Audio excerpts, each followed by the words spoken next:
Bienvenidos a esta sesión que se llama Salud al Día. El día de hoy vamos a hablar de dos temas importantes. Una que es el aprendizaje de las funciones motoras y dos, las alteraciones en el movimiento.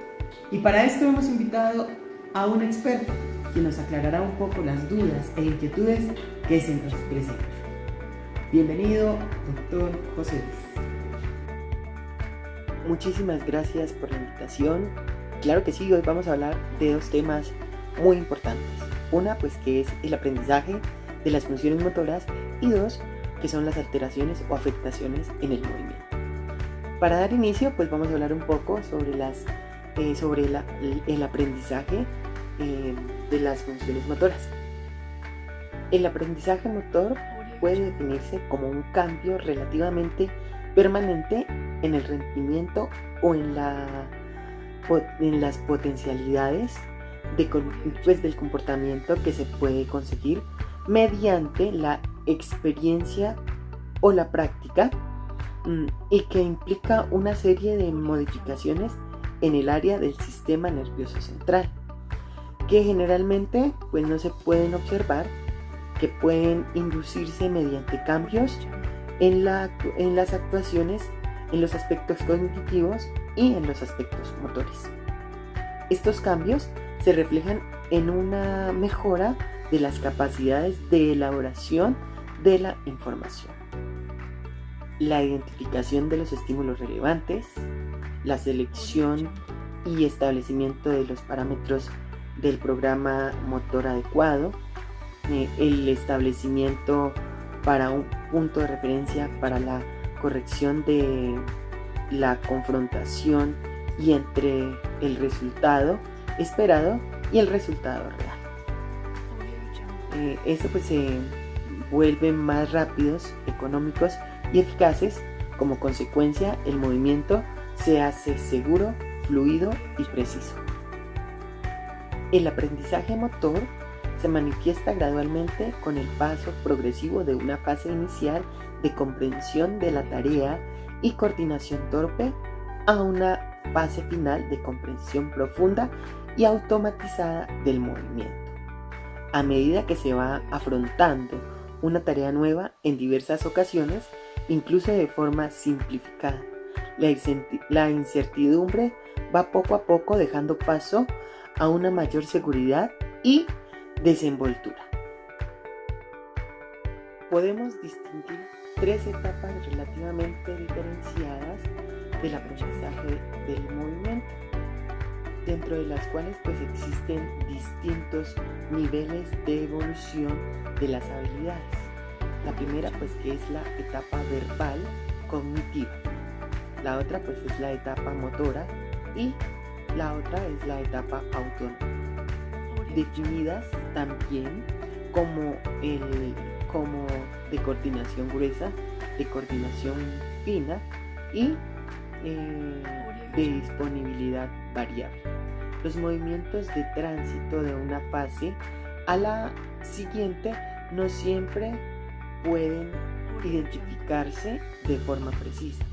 De hecho, las tres etapas describen un proceso evolutivo que verdaderamente no se pueden dividir de forma rígida, en el que pueden darse estancamientos y regresiones.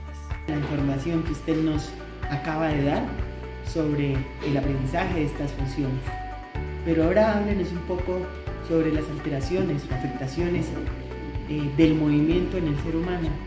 ¿Qué enfermedades son las más notorias o las más conocidas? ¿Y cuáles son esos síntomas? ¿Cuál es ese tratamiento? ¿Cuál es la causa de estas enfermedades o de estas afectaciones en el movimiento del cuerpo y del ser humano? Claro que sí. Cuando hablamos de alteraciones o trastornos del movimiento, lo primero pues que debemos entender es que este se refiere a un grupo de afectaciones en el sistema nervioso. Estas afectaciones pues son neurológicas y provocan un aumento de movimientos anormales que pueden ser voluntarios o involuntarios. Los trastornos del movimiento pues también pueden provocar movimientos lentos o reducidos. Los tipos de trastornos del movimiento que conocemos, o los más conocidos, son los siguientes. El primero pues es la ataxia. Este es un trastorno de movimiento que afecta la parte del cerebro que controla el movimiento coordinado, es decir, el cerebelo. La ataxia puede provocar la falta de coordinación o la torpeza en el equilibrio y en el habla.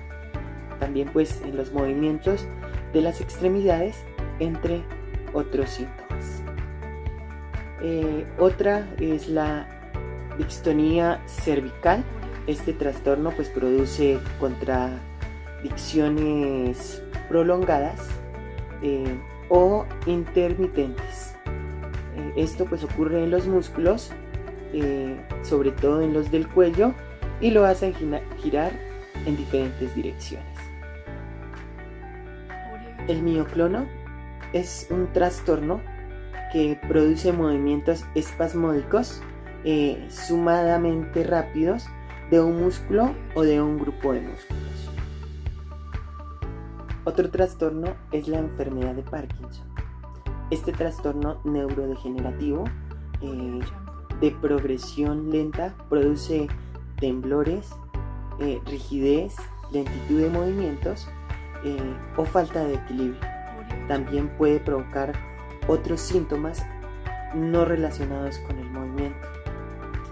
El parkinsonismo describe a un grupo de afectaciones que producen síntomas similares a las de la enfermedad de Parkinson.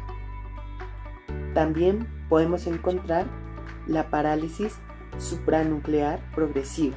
Esta pues se trata de un trastorno neurológico poco frecuente, pues que causa problemas en la marcha, el equilibrio y el movimiento de los ojos. Puede parecerse a la enfermedad de Parkinson, pero es una afectación distinta. El síndrome de las piernas inquietas. Este trastorno produce sensaciones anormales y desagradables en las piernas cuando se relajan o al acostarse, ya que genera un tipo de movimientos que no son controlados.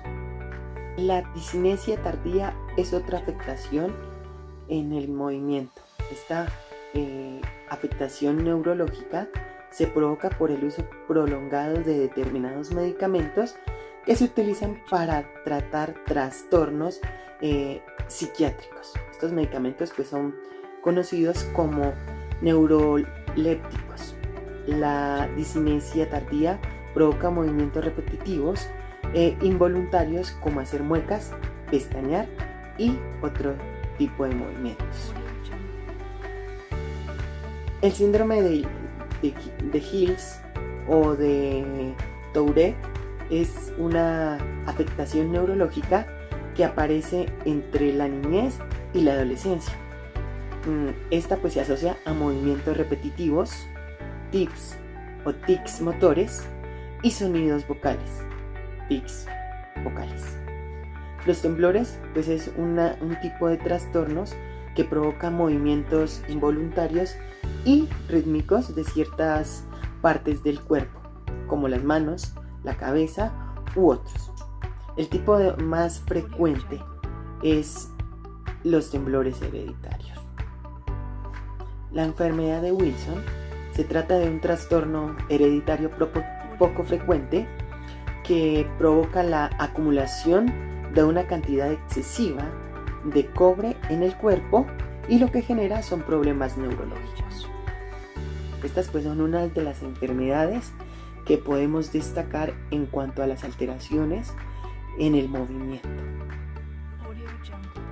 Entre las causas que podemos encontrar en las afectaciones del movimiento, uno pues es de tipo genético, dos pues que puede estar relacionado con infecciones, tres con medicinas que ha consumido el paciente, cuatro pues también está relacionado con daños en el cerebro, la médula espinal o los nervios periféricos. La quinta pues son trastornos metabólicos. Otra causa puede ser un derrame cerebral o problemas circulatorios. Y lo último, pues a causa de toxinas. Muchísimas gracias, doctor, por esta información. Para nosotros es muy importante toda la información que usted nos acaba de dar y esperamos que para los televidentes haya sido claro el mensaje y las aclaraciones que usted acaba de dar de estos dos importantes temas. Los esperamos a ustedes, mis televidentes, en otra oportunidad en este espacio que se llama Salud al Día. Nos vemos en otro capítulo.